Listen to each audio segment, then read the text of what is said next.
नमस्कार, astro insights with Richa में आप सभी का स्वागत है। मैं हूं डॉक्टर ऋचा शुक्ला।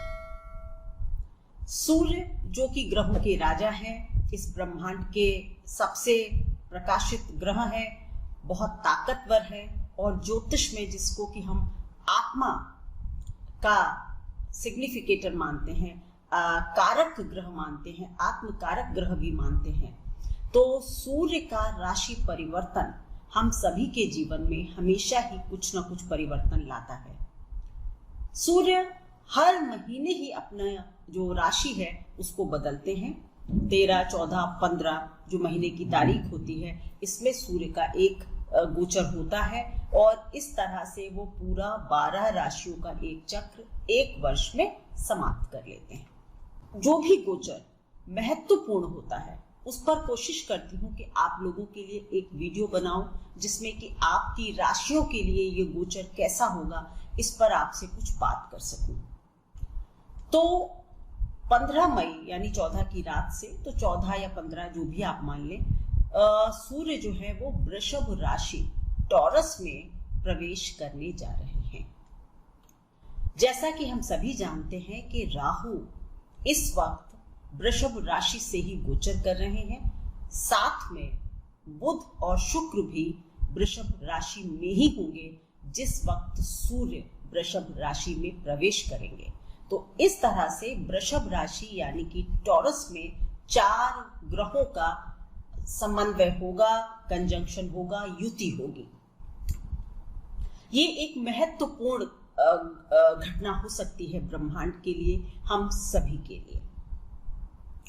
सबसे पहले इस वीडियो में मैं बात करूंगी कि सूर्य का राहु के साथ कंजंक्ट करना हम सभी के ऊपर क्या प्रभाव डालेगा, इसकी क्या ज्योतिषीय महत्ता है। उसके बाद आप सभी की राशियों के लिए, 12 राशियों के लिए ये परिवर्तन क्या कुछ असर दे सकता है, इस पर कुछ टिप्स दूंगी या कुछ आपको बताऊंगी, डूज एंड डोंट्स, क्या करें क्या ना करें। इस तरह का ये वीडियो होगा।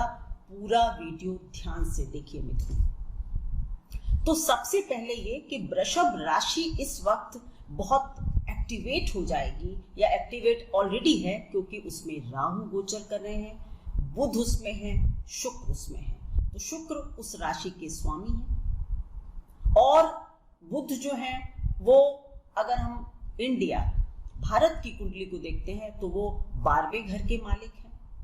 राहु भी वहां पर गोचर कर रहे हैं, सूर्य अब प्रवेश कर जाएंगे। तो यानी कि ये, मैं भारत की कुंडली पर पहले बात कर रही हूं, हम सबको इस वक्त अपने पूरे देश के विषय में सोचना है।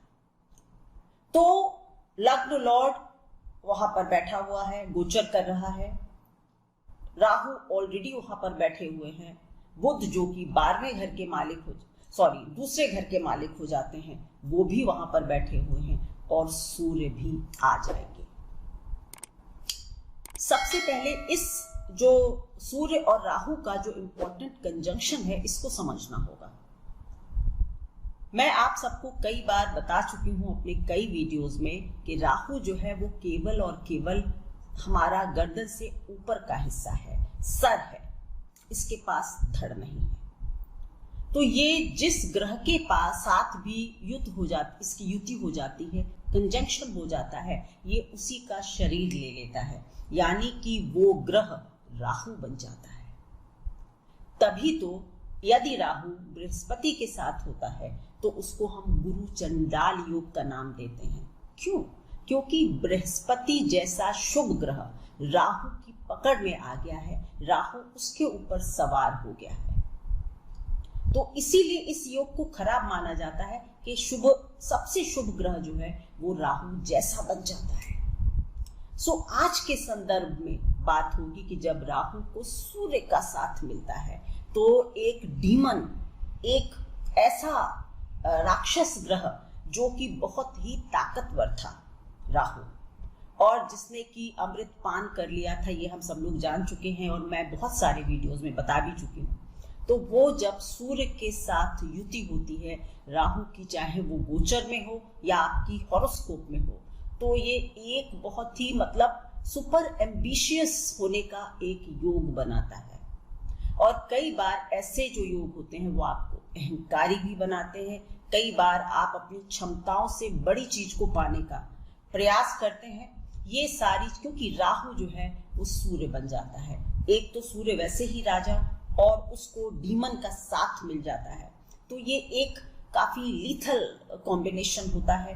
पॉलिटिक्स वगैरह के लिए ये एक बहुत अच्छा कॉम्बिनेशन होता है, बट अदरवाइज इससे आप, हाँ ये मैंने देखा है कि अक्सर अगर आपकी कुंडली में ये योग है तो आप सफल होते हैं। लेकिन जब गोचर में ये दो ग्रह साथ होंगे, और खास करके अगर हम इंडिया की बात करते हैं तो लग्न में इनका साथ होना, ये एक, और चौथे घर के मालिक सूर्य होंगे, चौथे घर के मालिक, तो ये मैं जरूर प्रेडिक्ट कर सकती हूँ कि ये जो आगे आने वाला 1 महीना होगा उसमें सरकार को जनाक्रोश का बहुत ज्यादा सामना करना पड़ेगा। लोग, ये मैं कई बार कह रही हूँ, मेरा सरकारों के लिए भी ये संदेश है, चाहे प्रदेश की सरकार है, देश की सरकार है, चाहे हम लोग हैं, हम लोगों को भी सरकार से अपेक्षाएं बहुत बढ़ जाएंगी। यानी कि जन मानस की जो अपेक्षाएं हैं वो सरकार से बहुत बढ़ जाएंगी, वो पूरी नहीं होंगी तो आक्रोश जन्म लेगा। इसलिए हम सभी के लिए बहुत जरूरी है कि हम लोग अपना ध्यान खुद रखें। सरकारी तंत्र को हम सब लोग समझते हैं कि किस तरह से काम करता है, तो अगर आप अपना ध्यान नहीं रखेंगे, सरकार से अपेक्षा रखेंगे, तो आपको एक नेगेटिविटी का सामना करना पड़ सकता है, आप फ्रस्ट्रेट हो सकते हैं। इससे बचें, अपना भरपूर ख्याल रखें और घर पर रहें, तभी आप सुख से रह सकते हैं, शांति से रह सकते हैं। मैं आगे आने वाले 1 महीने में सरकार की और आम आदमी दोनों की ही परेशानियों को देख रही हूँ। ये सच्चाई है कि आज का समय ही ऐसा है कि बहुत ही अनप्रिडिक्टेबल समय है, और राहु के साथ सूर्य का होना एक इस समय में थोड़ा सा कठिन संयोग हो जाता है। आप सभी के लिए, 12 राशियों के लिए ये गोचर कैसा हो सकता है, चलिए इस पर बात कर लेते हैं। छोटी छोटी कुछ बातें आपको बताऊंगी। मेष राशि, एरीज मून साइन, आपके लिए ये जो गोचर है ये दूसरे घर पर होगा। दूसरा घर हमारा कुटुंब है, धन है, हमारे संस्कार हैं। तो एक तो ये कि आपकी अपने परिवार से उम्मीदें बढ़ सकती हैं, आपका अपने घर में कुछ विवाद हो सकता है, आपको धन की थोड़ी सी किल्लत, या फिर आप धन के लिए बहुत आपाधापी करें और फ्रस्ट्रेट हों, ऐसा हो सकता है। आपके अपने जो आपका ईयर, नोज एंड थ्रोट का जो एरिया है ये अफेक्टेड हो सकता है, तो आप लोगों को अपना इस एरिया का ख्याल करना है, ईयर, नोज एंड थ्रोट। अपने परिवार का ध्यान रखना है, परिवार से अपेक्षाएं कम करनी है। दांतों वगैरह की ट्रबल्स भी आप लोगों को हो सकती हैं, तो स्वास्थ्य का ध्यान रखें। परिवार को अगर आपकी जरूरत है तो आप उनकी मदद करें, अपेक्षाएं कम करें, धन के पीछे आपाधापी ना करें, उसको प्राप्त करने के लिए कोई गलत रास्ता ना अपनाएं, ये आपके लिए अच्छा नहीं होगा। वृषभ राशि या टॉरस मून साइन, आपकी राशि पर ही ये गोचर हो रहा है। यानी क्या कि आप जो है वो बहुत ज्यादा फ्रस्ट्रेट हो सकते हैं कि मैं आराम नहीं कर पा रहा हूं, मेरे घर में हर तरफ से कुछ परेशानी हो रही है, आई एम ओवरवर्क्ड, मतलब मैं बहुत काम कर रहा हूं और मतलब मेरी आत्मा जो है वो इस वक्त बहुत हिल चुकी है, परेशान है, ऐसा कुछ आप फील करेंगे। आपके लिए मैं कहूँगी कि एक्सरसाइज वगैरह प्रॉपर करते रहें, क्योंकि आपकी भी सेहत जो है वो थोड़ी सी चैलेंज्ड हो सकती है। आप अपना भरपूर ख्याल करें, और आपके लिए अच्छा होगा कि यदि आप सूर्य के सुबह सुबह दर्शन करें तो आपके लिए काफ़ी अच्छा होगा। आपकी इम्यूनिटी का जो लेवल है उसको बढ़ाइए, अपनी इम्यूनिटी को बढ़ाने का प्रयास कीजिए। मिथुन राशि या जेमिनाई मून साइन, आपके राशि से 12वें घर में इसका गोचर होगा। देखिए 12वां घर जो है वो वैसे ही हमारा एक अलूफ होने का है, आइसोलेशन का है, हॉस्पिटल्स का है, मठ का है, आश्रमों का है। इस जगह से मतलब इस तरह के घर में व्यय का है।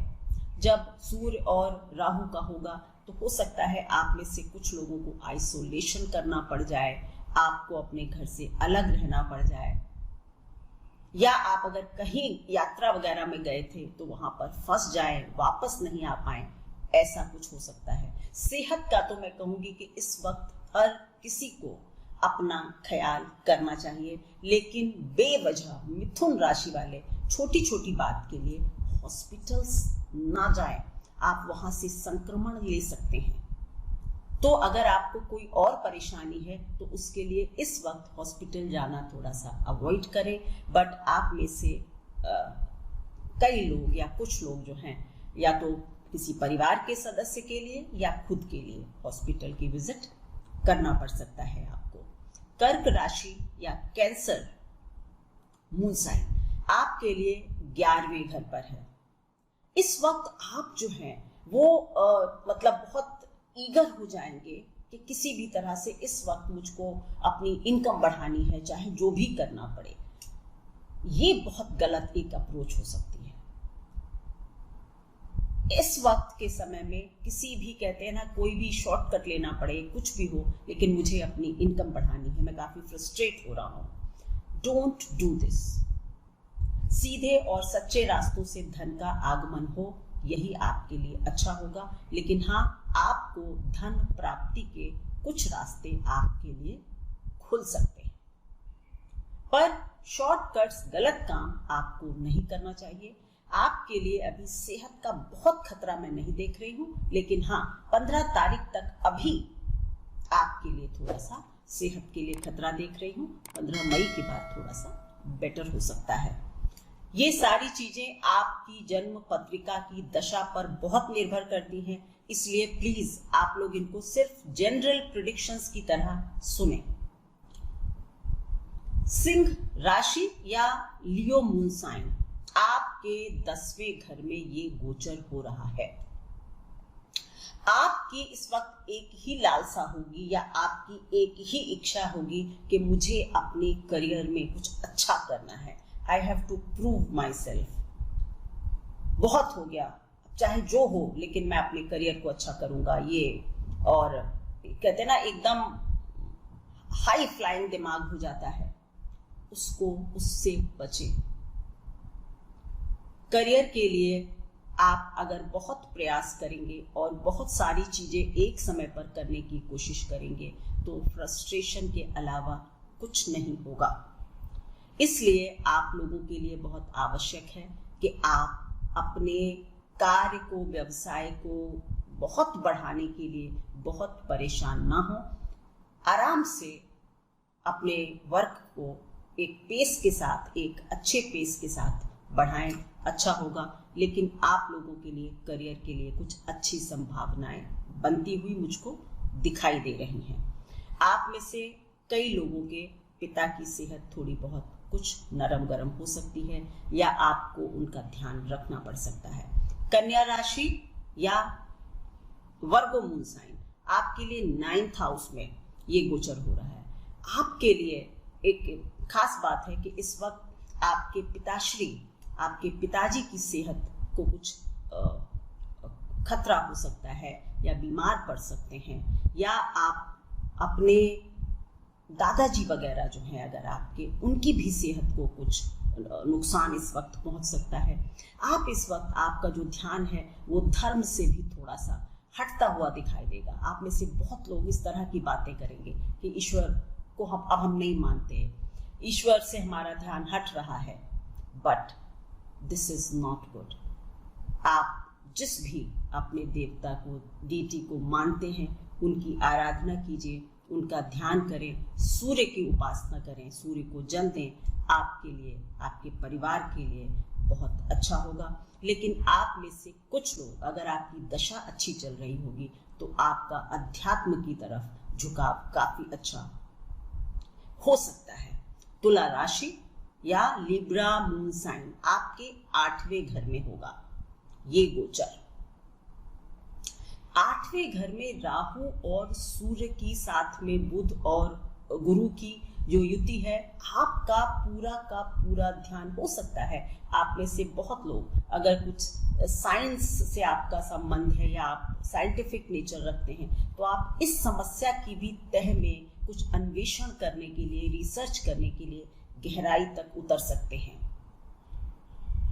या आप में से बहुत लोग ऑकल्ट की तरफ भी अपना ध्यान या स्पिरिचुअलिटी की तरफ भी अपना ध्यान ले जा सकते हैं। सूर्य जब जब अष्टम घर स्थान से गोचर करते हैं तो आपको डिटैचमेंट होता है, आप थोड़े से अलग मेंटलिटी आपकी हो जाती है, आपकी जो सोल है वो एक अलग डिमांड करने लगती है, ऑकल्ट की, स्पिरिचुअलिटी की, डिटैचमेंट की, साथ में राहु है तो इसलिए ऐसा हो सकता है। सेहत का आप लोग भी अपना ध्यान रखें। आपके ससुराल पक्ष में भी किसी की सेहत खराब हो सकती है, आपके सास या ससुर। वृश्चिक राशि या स्कॉर्पियो मून साइन आपके 7वें घर में ये गोचर हो रहा है। 7वां घर पत्नी का है, स्पाउस का है, आपकी पार्टनरशिप्स हैं, तो यहाँ पर एक दूसरे से ट्यूनिंग बहुत अच्छी करें, नहीं तो एक दूसरे से इतनी अपेक्षाएं बढ़ जाएंगी कि आप जो है मतलब डिस्प्यूट्स आपके बीच में होने लगेंगे। आप लोगों को एक दूसरे को बहुत अच्छे से समझना है। इस वक्त बहुत अपेक्षाएं नहीं रखनी है कि तुम क्या कर रहे हो मेरे लिए, मैं क्या कर रही हूँ तुम्हारे लिए, इस तरह के वार्तालाप ना हो। वैसे ही सब लोग क्वारंटीन में हैं, घर में हैं, तो थोड़ा सा फ्रस्ट्रेशन सबको हो ही रहा है। अगर आप लोग ऐसा करेंगे आपस में एक दूसरे के साथ तो ईगो क्लैशेस बढ़ जाने की बहुत संभावना दिखाई देगी। इसलिए अपने शब्दों पर नियंत्रण रखें, एक दूसरे से ज्यादा अपेक्षाएं ना करें और अपने यूरिनरी ट्रैक्ट वगैरह का, अपने सेहत का पूरा ख्याल करें। धनु राशि या फिर सेजिटेरियस मून साइन आपके 6th हाउस पर, 6ठे घर पर क्रूर ग्रहों का वैसे जो ट्रांजिट होता है वो अच्छा होता है। सूर्य को भी विजयी सूर्य मानते हैं, तो अगर आपको कोई रोग था तो आप उससे मुक्त हो सकते हैं और आपकी सेहत थोड़ी सी सुधार की तरफ जाने लग सकती है। ये अर्थ त्रिकोण भी होता है, उपचय हाउस होता है, यहाँ पर राहु की स्थिति वैसे भी स्ट्रॉन्ग मानी जाती है, तो आपके लिए गोचर बहुत नेगेटिविटी नहीं लाएगा, रादर पॉजिटिविटी लाएगा। कुछ धन के स्रोत भी खुल सकते हैं। कार्य मतलब जो नौकरी का स्थान होता है, वर्क प्लेस होता है, बस उसमें आपका अपने सीनियर्स के साथ थोड़ा सा नोक झोंक हो, उससे बचें। अपने सीनियर्स की इज्जत करें, अपने बड़ों का सम्मान करें, ये आपके लिए अच्छा होगा। पर रोग वगैरह की दृष्टि से थोड़ा सा सुधार देख रही हूं मैं। मकर राशि या कैप्रिकॉर्न मून साइन आपके लिए 5वें घर पर हो रहा है। 5वां घर जो है वो संतान का है, आपके विचार का है, लक्ष्मी स्थान भी इसको कहते हैं। 10वें घर से 8वां घर भी कहते हैं। तो आप में से कई लोगों को अपनी नौकरी के लिए सावधान रहना होगा। कुछ लोग नौकरी या तो छोड़ देंगे या नौकरी में कोई संकट आ सकता है, और अगर जॉब लेस थे तो हो सकता है कि इस महीने कोई जॉब आपको मिल जाए। जॉब में है तो बहुत ध्यान रखिए जॉब छोड़ने का या जॉब जाने का। अगर ग्रह दशा खराब है पत्रिका में तो बनेगा, जॉब लेस थे तो कोई नए जॉब की संभावना बन सकती है, क्योंकि 10वें घर से 8वां घर होता है, तो या तो एक चीज का अंत और दूसरी चीज की शुरुआत होती है। तो कुछ लोगों को लगेगा जॉब में परेशानी आ रही है और कुछ लोगों को जॉब मिल जाएगा। बच्चे वगैरह जो है उनसे आपकी इक्वेशन थोड़ी बिगड़ सकती है। बच्चे जो हैं वो आपको थोड़ा सा चैलेंज कर सकते हैं आपकी अथॉरिटी को, तो बहुत ज़्यादा किसी से भी अपने ईगो को रख कर आगे वार्तालाप ना करें। बच्चों को भी समझने की कोशिश करें। हृदय का ख्याल करें। अगर आप में से कोई भी हृदय रोगी है तो फिर आप लोग अपने सेहत का पूरा ख्याल कीजिएगा। कुंभ राशि या एक्वेरियस मून साइन आपके लिए चौथे घर पर हो रहा है ये गोचर। चौथा घर सुख शांति है, हमारा घर है, माँ है, पीस है, हमारा होम है, हमारा सिंहासन भी होता है, मतलब 10वें से 7वां होता है, तो यानी कि हमारा जो वर्क प्लेस होता है उसको भी हम इसी से देखते हैं। तो आप लोगों के लिए यहाँ पर वर्क प्लेस पर एक तो थोड़ी सी कुछ उठापटक हो सकती है। अगर अभी तक वर्क पर जा रहे थे तो वर्क फ्रॉम होम हो सकता है, ये तो वैसे आजकल चल ही रहा है। लेकिन अगर कुछ लोग अभी तक जॉब जा भी रहे थे तो हो सकता है कुछ घर पे बैठना पड़े, और बहुत सा आपको घर पर बैठने से थोड़ी सी फ्रस्ट्रेशन आपकी जन्म लेगी और आप लोग अनईजी फील करेंगे। फैमिली का माहौल जो है वो भी थोड़ा सा नरम गरम हो सकता है। परिवार के सदस्यों के साथ वाद विवाद से बचें। अपनी माँ की सेहत का ख्याल करें। आपकी माँ की सेहत को थोड़ी सी तकलीफ हो सकती है। आपके लिए रोग की दृष्टि से बहुत चिंता तो नहीं है, लेकिन आज के समय को देखते हुए तो सभी को अपना ख्याल करना चाहिए। मीन राशि या पाइसेस मून साइन आपके लिए तीसरे घर पर यह गोचर होगा। 3, 6, 11 में जो गोचर है वो राहु का भी बुरा नहीं होता और सूर्य का भी बुरा नहीं होता। तो इस हिसाब से अगर मैं देखूं तो आपके लिए ये गोचर ठीक है। आपको बस एक चीज लग सकती है कि मैं लोगों से मिल नहीं पा रहा हूँ, सोशलाइज नहीं कर पा रहा हूँ। इस बात को लेकर आप थोड़े से फ्रस्ट्रेट हो सकते हैं, क्योंकि आपको लगेगा कि अगर मैं लोगों से मिलूं तो मैं बेहतर काम कर सकता हूँ, पर ये ऑनलाइन और इस तरह से काम मुझसे नहीं हो रहा है। लेकिन इस वक्त आपको स्ट्रिक्टली ये फॉलो करना होगा, क्योंकि तीसरा हाउस हमारा कम्युनिकेशन है और तीसरा हाउस हमारा ये आजकल जो भी आप देख रहे हैं, जिसको आप क्या बोलते हैं, सोशल मीडिया वगैरह, इसको भी हम तीसरे घर से देखते हैं। तो आप लोग सोशल मीडिया पर अगर काम करते हैं, एक्टिव होते हैं, तो आप अच्छा काम कर सकते हैं। अपने कम्युनिकेशन पर ध्यान दीजिए। किसी को भी कटु और चुभने वाले शब्द ना बोलें। अच्छी वार्तालाप करें। पेटी इश्यूज में, छोटे छोटे इश्यूज में खुद को ना फंसाएं, ना लोगों से बहस करें। आपके लिए अच्छा होगा। आपको अपने स्वास्थ्य की दृष्टि से मैं कहूँगी कि बहुत ज़्यादा दिक्कत मीन राशि वालों के लिए नहीं देख रही हूँ। आपको अपने पानी का इंटेक बहुत बढ़ा देना चाहिए, ये आपकी इम्यूनिटी को अच्छा करेगा। तो ये थी मेरी एनालिसिस सूर्य के राशि परिवर्तन पर, जो कि वृषभ राशि में सूर्य जा रहे हैं 14-15 मई को। तो आप लोग सभी अपने घरों में सुरक्षित रहें और अपना बहुत ख्याल करें। अपना ख्याल खुद करें, दूसरों से ज्यादा अपेक्षा ना करें। ये तो सभी के लिए एक सलाह है मेरी। आप लोग मेरे चैनल को प्लीज देख रहे हैं, लाइक कर रहे हैं, पर ज्यादा से ज्यादा शेयर करें, सब्सक्राइब करें। आप मेरी आवाज को दूर दूर तक पहुंचा सकते हैं। आप मेरे लिए बहुत हेल्पफुल साबित हो सकते हैं। आप भी मेरा एक परिवार हैं। मेरे वीडियोस को ज्यादा से ज्यादा शेयर करें। Thank you so much.